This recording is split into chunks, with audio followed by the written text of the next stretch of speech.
Pemirsa, polisi menggulung 4 anggota jaringan pengedar narkoba dengan menyita belasan paket sabu dan pil ekstasi.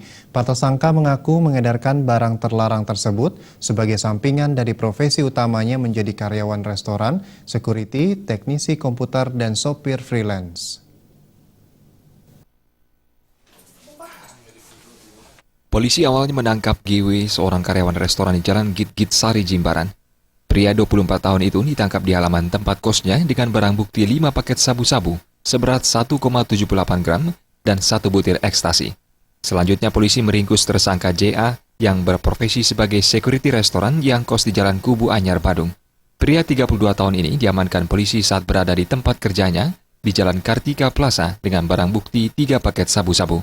Tersangka SB yang bekerja sebagai teknisi komputer diringkus polisi di tempat kosnya di Jalan Gunung Kapur, Denpasar.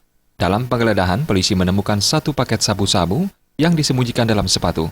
Selain itu, polisi juga menangkap tersangka ET yang berprofesi sebagai sopir freelance di Jalan Kedampang, Kerobokan, Badung.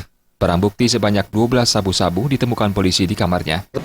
Menangkap 4 orang yang kita duga kuat yang bersangkutan sebagai pengedar dan juga sekaligus sebagai pengguna.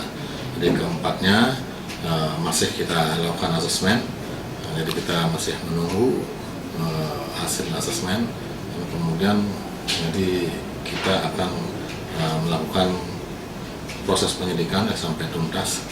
Keempat pengedar sabu-sabu dan pil ekstasi tersebut diperiksa intensif kepolisian dan dijerat pasal 112 Undang-Undang Nomor 35 Tahun 2009 tentang narkotika dengan ancaman penjara di atas 5 tahun. Rai Suantara